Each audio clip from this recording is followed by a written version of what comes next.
Hey Roger, thank you. I'm Dave Riccio and I'm excited to be at Expo this year. Why am I excited? Expo is about pausing and taking time to reflect on our businesses. This year it's certainly different. Why? 2020, need I say more? If the transmission business was not hard enough, 2020 and COVID, that put a cherry on top. But honestly, 2020 is still exciting to me. Why? Challenging situations deliver the fuel needed to bring about necessary change. Let me say that again. Challenging situations deliver the fuel needed to bring about necessary change. Additionally, we're fatigued from 2020. That's brought down our walls of what we thought things should look like. So now we have permission to think differently. Expo is about making changes. Sometimes I leave Expo and change doesn't seem to happen. Why? I lacked the fuel I needed to actually change, even though I fantasized about it during this Expo session. This year we have all the fuel and are being pushed by circumstances to change. Guess what? We don't have to change. But if we put our heads in the sand, we may not like the change that's happening with or without us. Expo is exciting because we are kicking off 2021 with new intentions.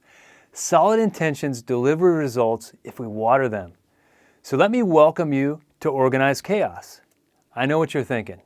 You're thinking, Dave, what the hell is organized chaos? Come on, we all know the chaos. Cars literally on fire. Transmissions that we can't get to work right or even work at all. Employees that can't consistently make it to work on time. Vendors that don't show up as promised. Maybe the shop gets broken into. A car comes back for the 5th time. I know you love that feeling. Maybe someone spills coffee on the server. I'm sure that you can think of a few. So you say, Dave, where is the organization in that chaos? Well, we all manage to get it done at the end of the day, don't we? Go ahead, it's okay. Pat yourself on the back right now because we're all badasses if we were in the transmission business. Well, we might be badasses. Does the organized chaos bring us fulfillment? Are we happy? So this session, Organized Chaos, it's not actually about your business. It's about you and your happiness. When something is about me, it's definitely my favorite subject. So this should be your favorite subject too. I'm glad I got your attention. It'll be worth it. Let's learn about story. Story. Story is super important to me. It's how I learn. If I want to learn about myself, I need to know my story as well as listen to the stories of others. Story creates awareness in me that I wouldn't have otherwise. I want to share my story with you. But before I do, I want you to understand something that I now carry along my journey. I used to fight this concept tooth and nail, but now have accepted it. I only wish I accepted it sooner. It's that my mind, it's like a parachute. It will only work well if I open it. Let me say that again. My mind, it's like a parachute. It will only work well if I open it. The better I open it, the better my mind works. So here's my story. I want you to jump into my story and experience it, at the same time finding components in my story that relate to your story. Yes, I want you to relate to your story. Maybe my story kicks up a couple rocks from your story that resonate. Those rocks are important things that you might not have thought about or been aware of otherwise. You don't have to agree with my story. Just be willing to experience it without judgment. So I encourage you to listen with an open mind and an open heart. So who is Dave Riccio? Such an important question for my story.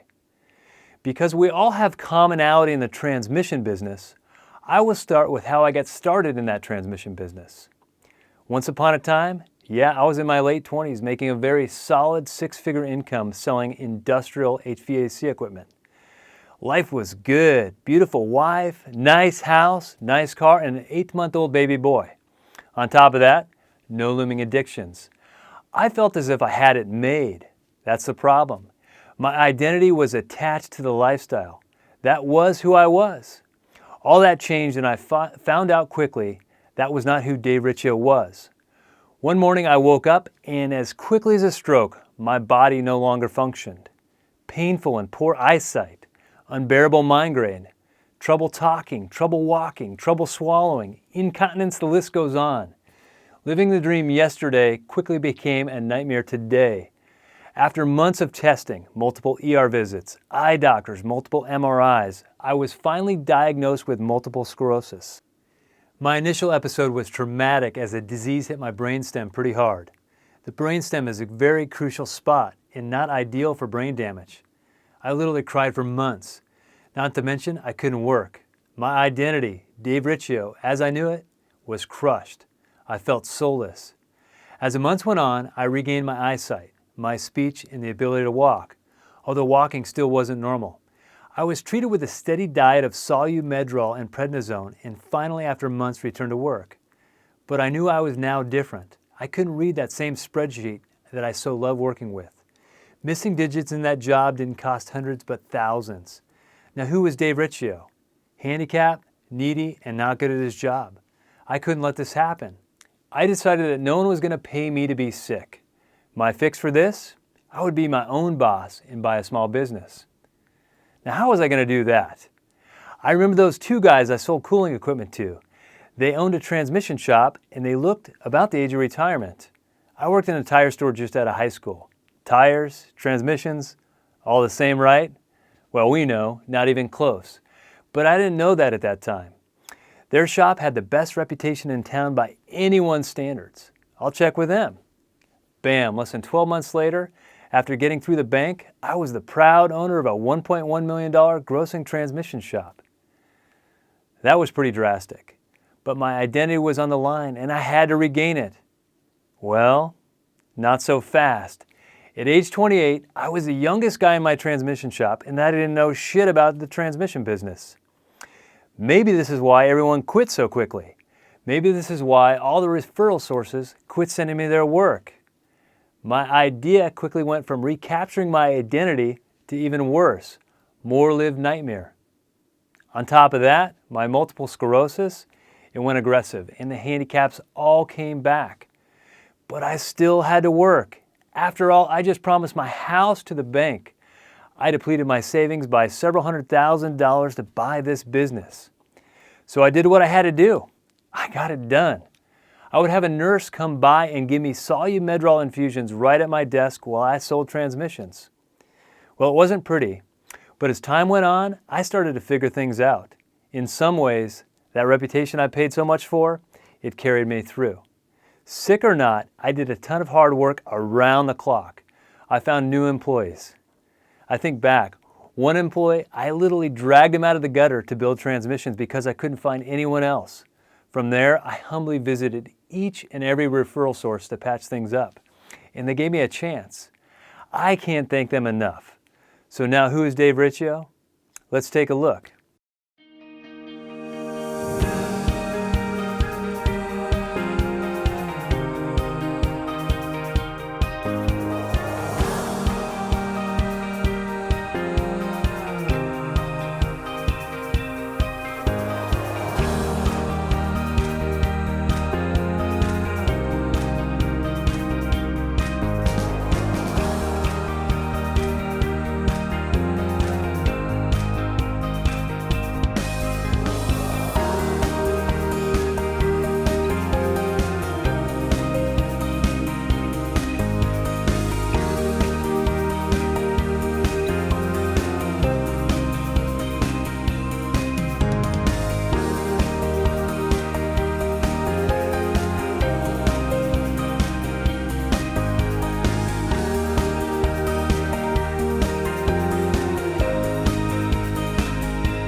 I own and operate Tri-City Transmission and Auto Repair in Tempe, Arizona. Tri-City Transmission is still the same corporation it was when it started in 1972. That makes it Arizona's oldest transmission shop. It grosses anywhere from $1.6 million to $2 million every year and has for the last 10 years. Tri-City Transmission averages anywhere from 8 to 12 employees on the payroll. In addition to Tri-City Transmission, I spent next to a decade on the #1 news talk radio station in Arizona as a local car guy. Let's say I made a name for myself. Again, Dave Riccio now has a good identity. I'm worthy of taking up breath on the planet, or at least I thought.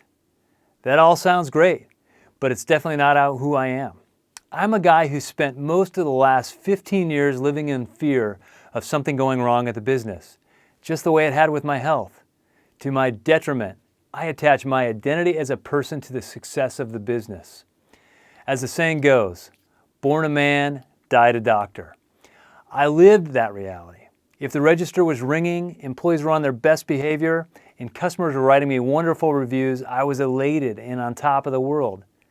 But to the flip side, if any one of those things fell out of place, I was devastated, depressed, anxious, and incapacitated by my fear. If I got a bad review, I would lose sleep. I know that seems silly, right? It is, but for me, it has been my reality most times. With my identity attached to a business that is chaotic, the stakes were way too high for me to be an effective leader.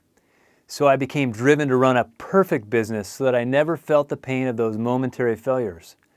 The problem with this attachment was the fear of losing my identity became my driver and honestly had been for most of my life, although I didn't always realize it. What I found out, fear-driven energy is effective for a lot of us. The futile problem with using fear as our fuel is it's not sustainable and lacks fulfillment. After all, who wants to be stalked by feelings of imminent failure as a lifestyle? Certainly not me, although that is what I can do. Moments of my happiness in this chaotic business became fleeting. As time went on, they became less and less until they were no longer. I found myself in an endless vicious cycle. First living in overextension, trying to be perfect. Then victimized, angry, resentful, blaming, and bitter because employees didn't want to come on my endless journey to perfection. Lastly, I would be withdrawn in failure and disappointment. Anything but engaged with my business. This cycle was compounding. Each time through the cycle, the negative consequences of the cycle gained intensity. As a result, I burned through employees. 2 steps forward, 2, if not 2.5 steps back. Anything but the fun journey I thought I started 15 years ago. Again, another lived nightmare. I was high-centered and spinning those tires. The more I gave it throttle, the more I broke drive shafts and differentials. That's auto-shop vernacular if you didn't notice. But in all seriousness, these circumstances moved into my personal life. A glass of wine a week, that graduated in a bottle of wine a night. I was truly miserable and the psychic pain became unbearable. Something had to give and I almost tapped out. I'll save that story for another day. This psychic pain was so great that it was the challenging situation to deliver the awareness and the fuel I needed to bring about necessary change. Now I can assume your story is different and fear is not often your fuel. I can assume you have never been overextended, never been resentful, or withdrawn from your business. If that's the case, you don't need to watch this session any further. But I believe there is some of all of us in my story. Before we hit pause, realize that we all have blind spots, and an open mind is crucial in expanding as people. I want to go with you on an adventure today in the tools I am just beginning to learn to bring fulfillment back into my business. Remember that first day in business? You had tons of energy and excitement. Let's find a way to experience every day like the first day in business. So who is Dave Riccio? I'm not Tri-City Transmission. I'm not multiple sclerosis, and I'm not the image I create for myself. Dave Riccio is a guy who has decided to live life in fulfillment, regardless of those circumstances. I want to help to move the world forward by creating genuine, authentic human connections, recognizing all the adventure, the color, and the texture that life has to offer. Welcome to Organized Chaos, and I am Dave Riccio.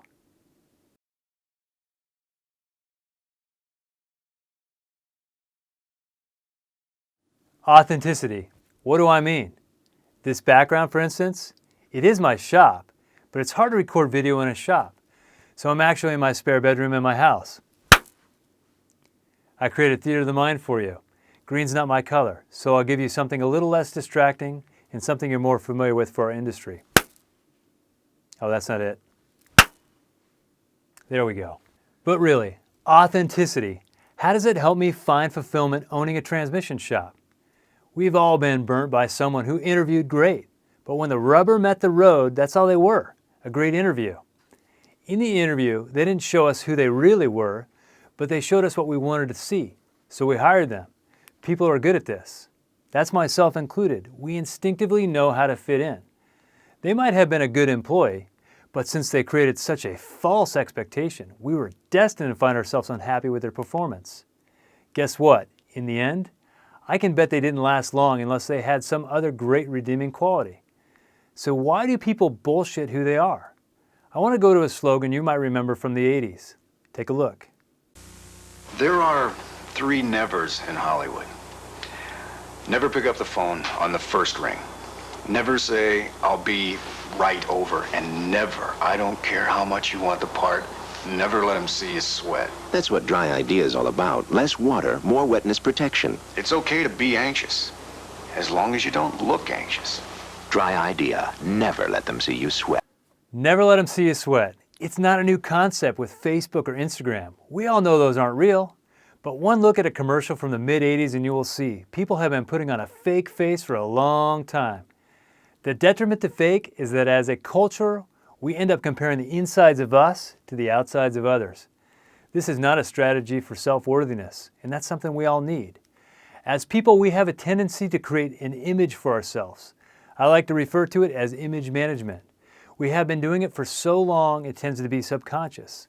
I can do image management with the best of them. It's what we think people need to see so that we can be accepted and feel like we belong. So essentially, we don't show up as our true selves. Let's think about this. So if I'm not real and you're not real, do we even have a real relationship? It's just a pseudo community that lacks depth.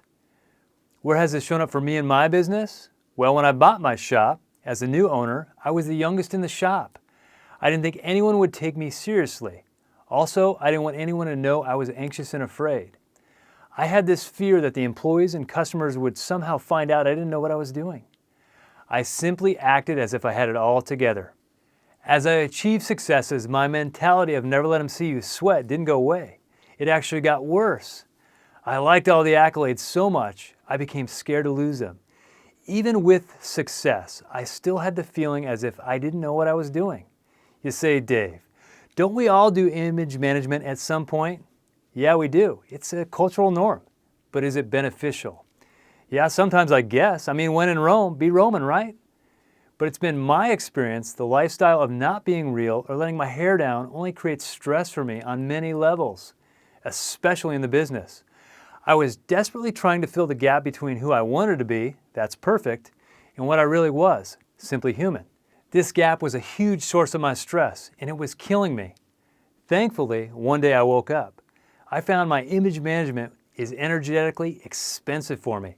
It lacks true fulfillment because people don't know who I am. They don't know the real me. They only know the facade me. After a while, I don't even know the real me. That's lonely, and it definitely quit working. The birth of my journey into realness. At some point, I think I got tired of playing by the cultural rules and started describing my shop as a social experiment. I would let my hair down and be real with just about anybody. Employees, customers, you name it. I would show my soft side. I would be vulnerable regardless of the possible consequences of being real. I was always afraid to be friendly with an employee because someday I might have to put the screws to them. This fear was totally imagined. It's counterintuitive because when a relationship is real, difficult conversations, they're not so difficult. We no longer have to hold our cards to our chest or even play cards at all. We just show up and be real. So guess what? The experiment, it's worked. The more I showed up, the better employees my business attracted.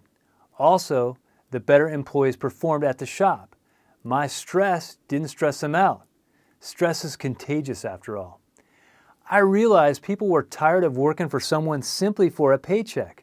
They wanted to be valued and validated as real people. At the end of the day, so did I. I actually craved it. Our culture is changing. Employees aren't the same. Customers aren't the same. You aren't the same. Our lives and our businesses need our authenticity. It really affects our businesses.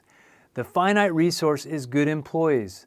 The modern employee doesn't want to work for a fake workplace. It's a courageous move into creating an authentic culture in your shop. But leadership, it requires courage. So we have to go first. So what do we have to do? We have to understand authenticity. I like Brené Brown's definition of authenticity. She defines authenticity as this: a collection of choices that we have to make every day. It's about the choice to show up and be real, the choice to be honest, the choice to let our true selves be seen. Authenticity is an intentional shift that requires watering. We are developing cultures in our shops of caring and connection. It feels strange when we haven't practiced it, but hugs are becoming more regular at my workplace. I hug customers and employees when I'm allowed. In creating an authentic culture in our shops, we have to become emotionally literate. We got to develop self-awareness, develop empathy, and be willing to explore hard conversations.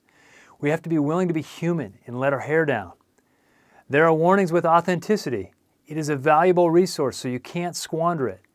We have to be willing to be seen by other people as real. Don't fake authenticity. We have to be willing to see other people as real. That means we have to see and feel from their perspective and have empathy. We also have to be willing to be wrong.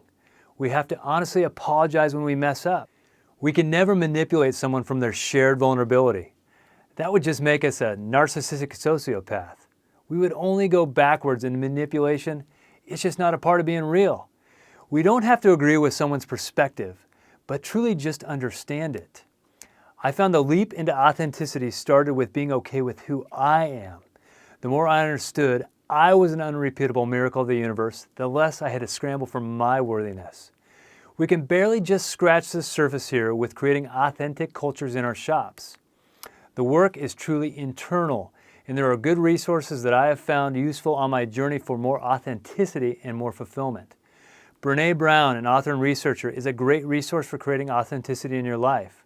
Authenticity has positively affected my workplace, my immediate family, and other communities of people that I do life with.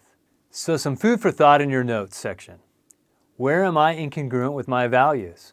This could be as simple as, do I speak up for what I believe in, or do I just fit in? How do I treat myself? If I'm beating myself up, it's hard to be authentic because I don't feel worthy of being me. How do I treat my employees? Again, if I'm beating myself up, I'm not feeling worthy. Chances are, I'm not treating my employees great. How do I treat my customers? Is a win-win truly what I'm looking for? I have found authenticity to be one of the magic pills for lowering stress and creating fulfillment. So let's take a look at mindfulness, because we've got more to learn.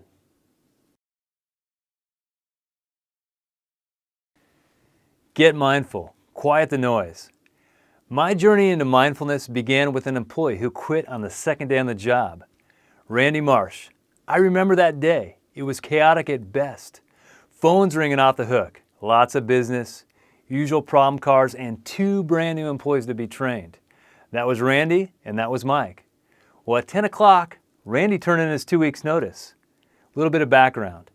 Randy was a guy who owned a Lee Miles franchise for about a decade several years earlier. I thought he would understand my plight at that moment.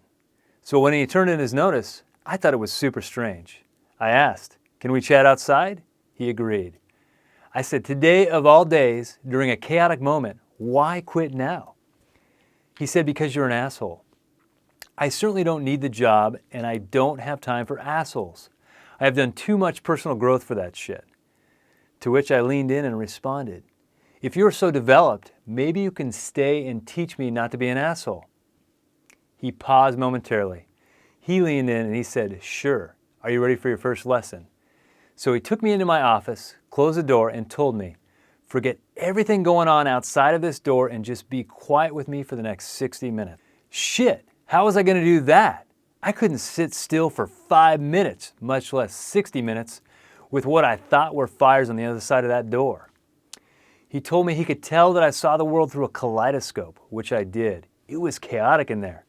He said, "We have to quiet that mind of yours so I could be more productive and less asshole." We sat in almost silence for the next 60 minutes. He would ask the occasional question, "Are you uncomfortable?" To which I responded, "Hell yes." But as the hour went on, I saw my thoughts begin to organize. In my level of discomfort, it subsided. When I walked out of my office that day, I realized everything was easier.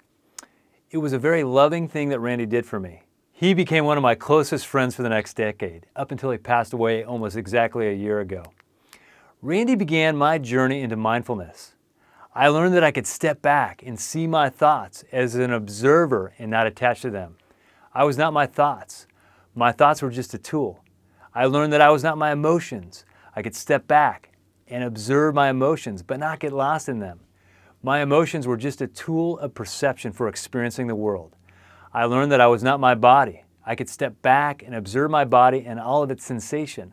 My body is just a tool for sensations and movement needed for life. If any one of those three things, thoughts, emotion, and body, dominated my existence, I would have to pause, take inventory, and recenter myself behind my thoughts, my body, and my emotions. I now put my feet in the dirt and meditate just about every morning. I do it from anywhere from 15 to 30 minutes. This is my meditation chair and where I meditate daily. I gotta admit, this doesn't work so well in New York in November, but in Arizona, it's just fine. When I meditate, I observe my mind, my body, and my emotions, and I get centered behind them as an observer. When practicing mindfulness, that place of center becomes very familiar, so I know when I'm off center. Because I'm learning my center, it becomes the plumb line that I can come back to throughout the moments in the day. I do this at the shop, in the parking lot, just walking through it, or in a conversation with someone where I am getting off center. In automotive terms, it's point of reference and top dead center. Everything is timed off of top dead center. I didn't start meditating for 30 minutes. It was 5 or 10 minutes at best. Early on, I used an app on my phone called Headspace. That's what taught me how to meditate. Now I meditate in silence without the app. I will meditate multiple times a day if I'm in a stressful week or facing an important decision. When I come out of meditation, I often have calm and sometimes the answers to the decisions that I'm dealing with. I found that when I quiet the mind, quiet the emotions, and quiet the body, they work together to give us good answers. Unfortunately, it's my experience that our culture is mind-dominated. We all know what the mouse wheel spinning on the computer looks like. We are just the same. Our energy is all being burned up in our minds. If we are rehearsing and ruminating on yesterday's conversations, then meditation is definitely for us. If we're rehearsing conversations that haven't happened yet, then meditation is definitely for us. Our intelligence is not just our minds, it's also our body and our emotions. I know some of my best decisions come out of my gut, not my mind. Before my conversation with Randy that day in the parking lot, I was unaware of how totally clogged and inefficient my brain was. Because it was the way that I've always lived, it felt normal. When in fact, I was limiting my intelligence and potential by 2/3, 33% with no gut and 33% with misunderstood emotions. That is 66% that we would hate to lose out of an employee. But if we are not mindful, we quickly lose that efficiency from ourselves. We may look busy, but don't confuse busy effort with results. When you are mindful and centered, you have better chances of experiencing flow. Mindfulness has been a game changer. They have always talked about our 5 senses, but honestly, life has more nuances of perception that still aren't defined. These nuances are easily passed over if we are dominated by thoughts, body, and emotions. Some questions of reflection in the handout. Am I comfortable when I am quiet? After years of meditation, I know what being totally comfortable when I'm quiet feels like. It's settled and peaceful, regardless of circumstances. If I am not comfortable, it's like my oil light. There's more than likely something that I'm avoiding. I have to listen to my body. How am I numbing in my discomfort? I have used compulsive thought, alcohol, marijuana, Facebook, unnecessary drama, excessive fitness, and oh yeah, I like to buy really expensive bicycles, hence the tattoo. Do I regularly take time to connect and listen? I do, but when I don't, things get off course quickly. The benefits of mindfulness can't be understated. It lowers the stress hormone cortisol in our bodies and helps with fulfillment. There are great resources on mindfulness. I think the best place to start is Michael Singer's Untethered Soul. That book literally changed my life. Now that's mindfulness. Let's take a look at getting honest.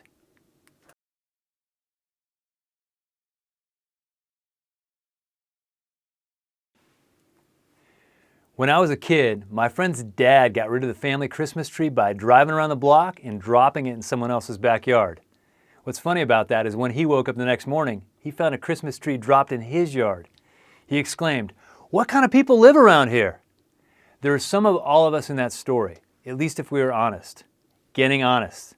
I was scared to use that title. Why?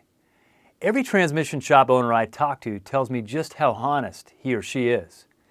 Chances are, he or she feels unique in the honesty department.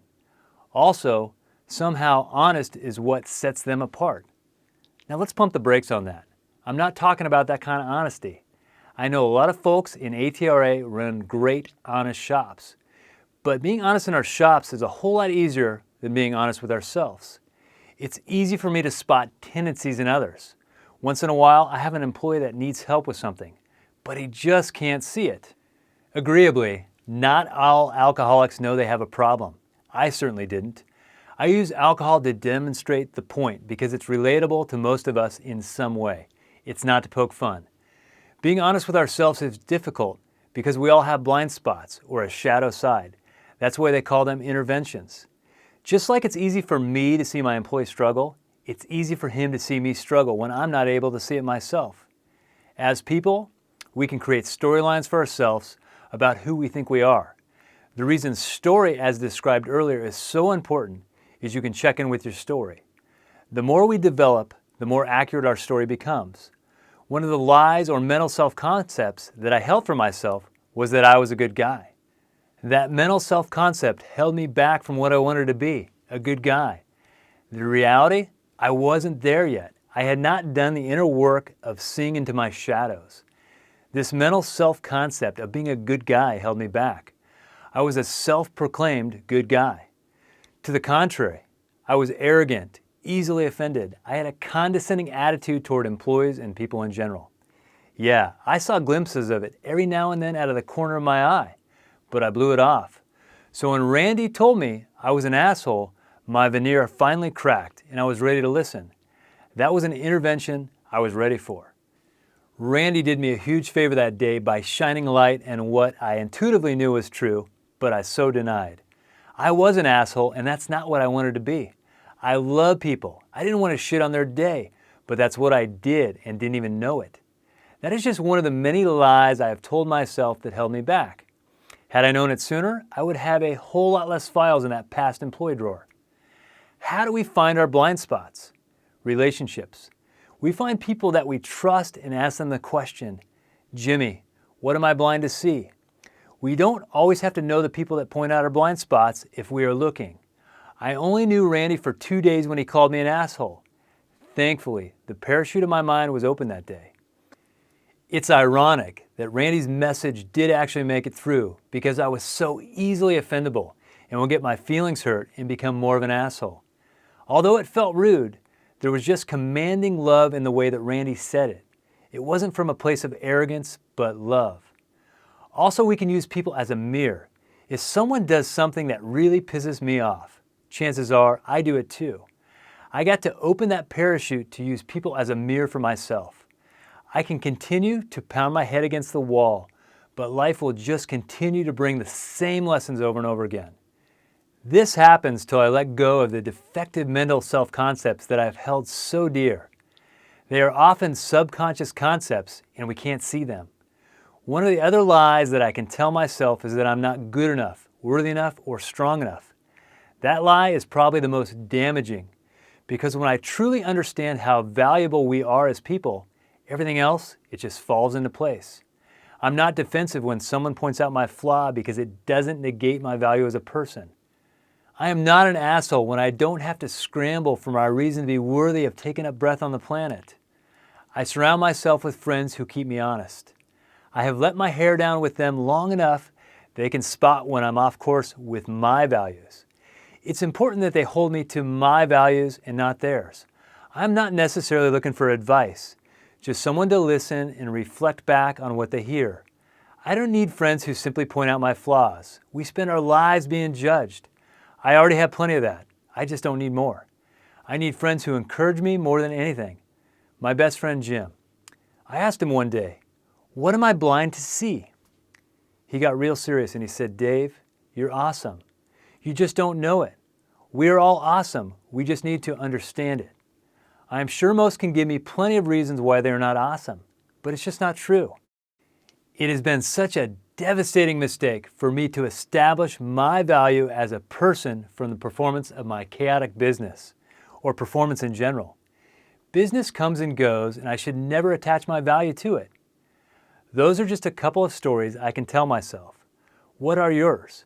If we are human, we all have them. Questions of reflection from your notes. What conflict am I avoiding?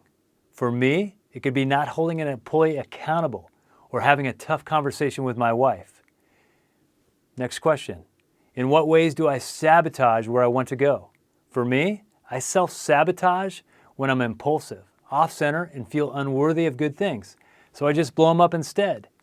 How does it show up for you? These are all important questions. Now let's take a look at how we can get out of balance.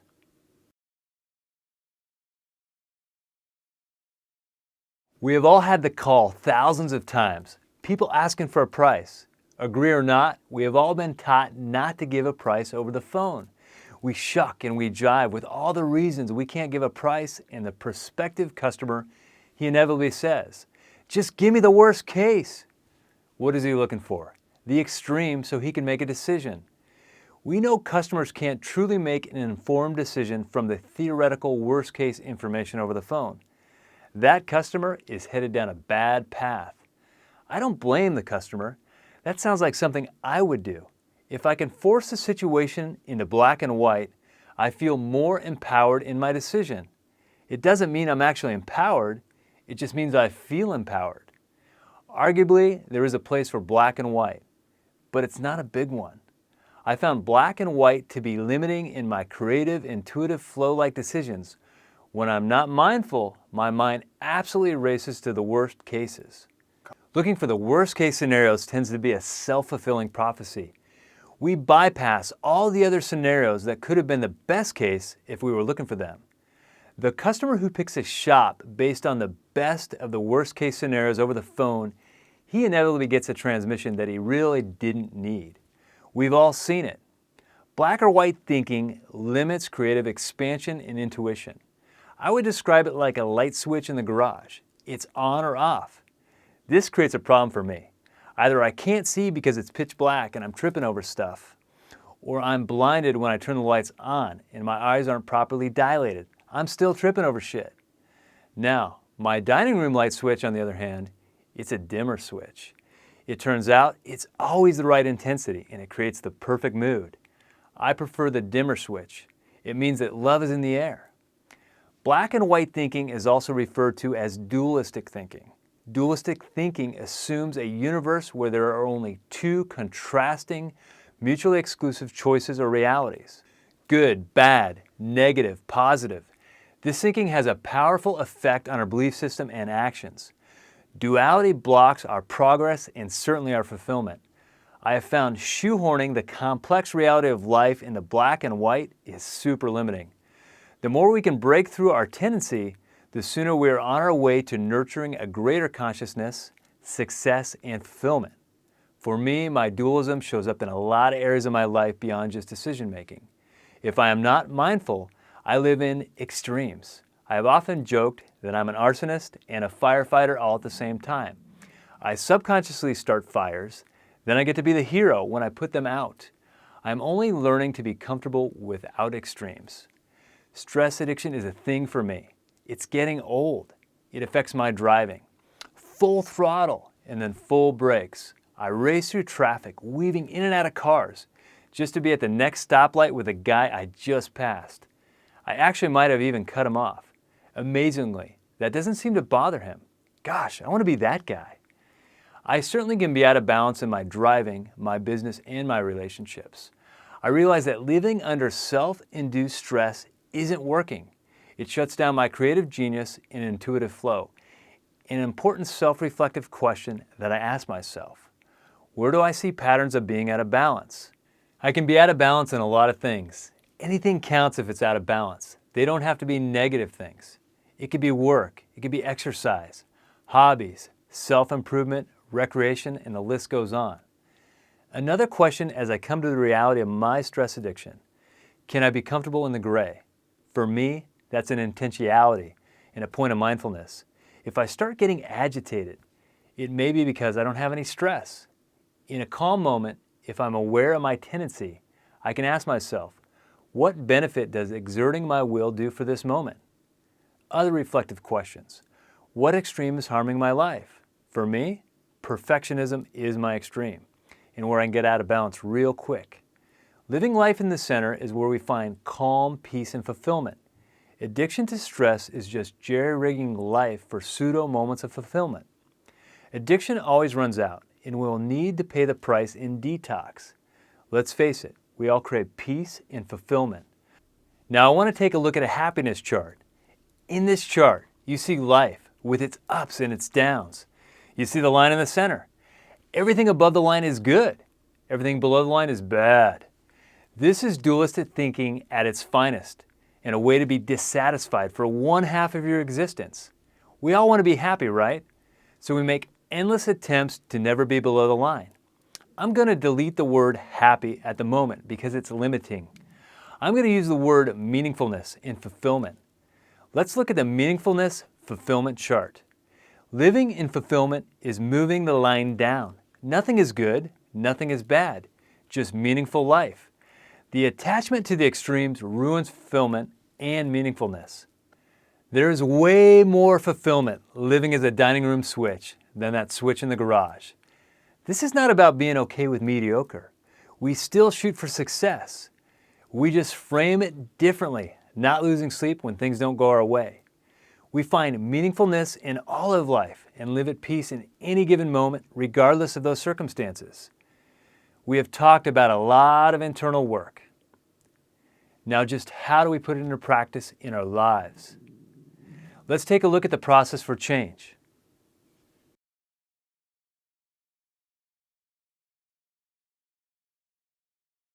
I told you this session wasn't going to be about your business. It was going to be about you and your fulfillment.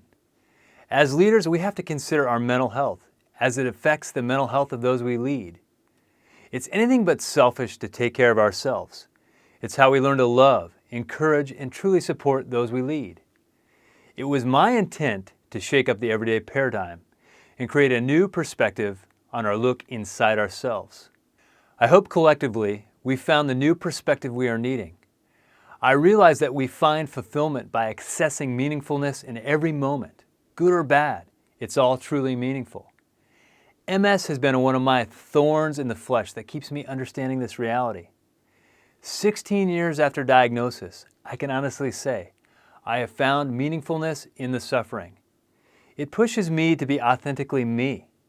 Even though this session was all about us as individuals, it still translates into our businesses. Looking back over the last 15 years, my journey in the transmission business has been more about me than my business. Mastering ourselves ultimately translates into our business. As I matured, so did my business. It's been a journey from narrowness to openness, fearfulness to fearlessness, uptight to flexible. I continually let go of old crippling ways of perceiving things as they come up into my consciousness. It's developing an openness to whatever arises, learning to answer from the present moment, from a place of now and not back then. Learning to relax into the present moment as it is. I learned that the very nature of things is change, and it doesn't have to freak me out. I can go through fluid transformation when I let go and work with what is. I want to share a poem with you that I wrote. Poems are interesting as everyone sees them differently depending on their story. So the way we receive and perceive poems has more to do with where we are. Once we experience the poem, we observe our response and see what comes up. I wrote this poem when I realized my life was a battle between rigidity and release. Rigidity causes me suffering. Releasing puts me into flow. Now, as you listen, quiet your mind and just experience it. To experience something unfiltered, we have to pause our mind's ability to label everything. Give that mind a break. It works hard. Just experience with sensation. Here it is. It's called The Nature of Things. Life cycles, so predictable, yet elusive in a moment. Imminent full circles, within circles, without shortcuts. Dark nights of the soul, necessary crossing guards within life's path. What moves the untamable human heart? Devoted to childish things, the rigidity of our minds, prisons unto themselves. Mother Nature knows this foe well, a foe defeated for millennials on myriad of cosmic veins. Creating beauty isn't cheap, it's beauty. The game goes on, disguised in mystery. Dive down and back up again, touching the source of knowledge, experience. Humans create scripted plans, fictional designs. Regardless, Mother Nature's agenda directs the footsteps. Treacherous paths, rock to rock through rapids. Some rocks loose, some heavily planted, most all rocks slick. Each human unique with its own cosmic vein. Beauty created through passages of rigidity and release. Mother Nature, an unfair fight, yet we wrestle on. Breadcrumbs in the dirt of depth create moments of release. Momentary redemption, so sweet, why the wrestle? Attention again captured by veins not our own. Wrestle some more, loose rocks, back in the dirt. More depth, more knowledge, won through struggle. Back down and up again, indescribable beauty through the dance.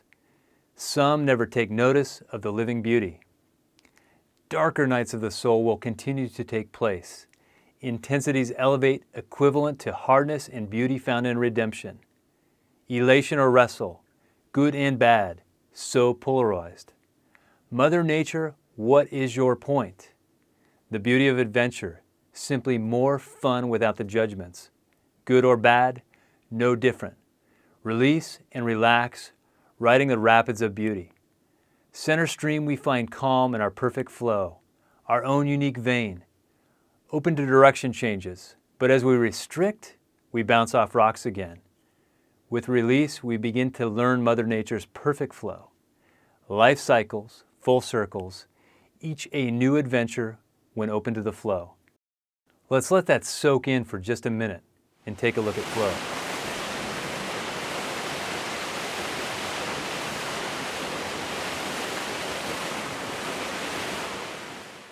Change is the very nature of things. When we get out of flow, things become difficult and sometimes tragic. We will inevitably get out of flow, but that's where we learn. We find meaning both in and out of flow. Nothing is wasted. When we get out of flow, we gently learn to bring ourselves back. We have seen some tools today for living a meaningful and fulfilled life. Guess what? Our lives are already meaningful and fulfilled. We just need to understand that life already is. We are unrepeatable miracles of the universe. Fulfillment starts with knowing our own story. You may be thinking, my story is not meaningful. That is not true. It truly is. We want to live out our own personal story and not get captured by the stories not our own. From getting to know our story, we move into becoming real or authentic. Living authentic versions of ourselves is contagious, and our immediate world begins to change. It is such a fulfilling ride to live a real reality where we don't have to strive for being lovable and connected since we already are. Moving from an inauthentic or pseudo version of ourselves into exposing the real us is scary. It requires trust. That is where mindfulness comes in. Mindfulness brings inner strength and trust. It allows us to believe in us, who we are individually. Mindfulness helps us with the courage we need to be authentic and seen. Now that we have the courage we found in mindfulness, in the intent to be real with others, we have to be real with ourselves. We have to let go of the false concepts of the reality that we and our culture has built for us. In doing all this inner work, we don't have to be destructive in the process. We have to bring ourselves gently back to center, living in balance. You may say, Dave, this all sounds great. I want to go deeper into the things you have talked about. Yes, we absolutely need to go deeper. It's the work of a lifetime. It's not a journey of a lifetime. It's a lifetime of journey. We just barely scratch the surface of the tools for creating moment-to-moment meaningfulness and fulfillment in our lives. It's a gradual process. So let's get started sooner rather than later. But there are things here that we can implement today in ourselves and in our business. Just intentionally observing ourselves in an answer is a significant change. But to truly be transformative to a life of meaningfulness and fulfillment, we will need to understand our process for change. I want to share a short story. Once upon a time, a guy, let's call him Marty, was relocating to the next village, a 3-day journey. On his journey, as he was approaching the next village, he came across a farmer in his field and asked, "How are the people in your village?" The farmer responded with a question. "How are the people in your last village?" Marty answered, "Miserable people." To which the farmer responded, "You will find people in the village just the same, miserable." Ironically, 2 days later, same farmer, same field, new traveler, same question. "How are the people in the village?" The farmer again responded with the same question. "How were the people in your last village?" This traveler's answer was different. He said, "The people were welcoming, kind, loving, and helpful." To which the farmer responded, "You will find the people in this village just the same, welcoming, kind, loving, and helpful." I like the story for 2 reasons. First, it shows how empowered we are to create our lives with our perspective. Life is absolutely a boomerang. We get out what we put out. Secondly, we can assume Traveler 1, Marty, had no idea he's the problem.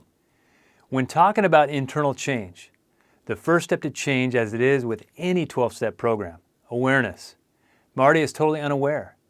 We all have an inner Marty. We move from being a Marty to being aware. Awareness comes from openness and asking the question, what am I unaware of? So now, once we are aware, we can't get that genie back in the bottle.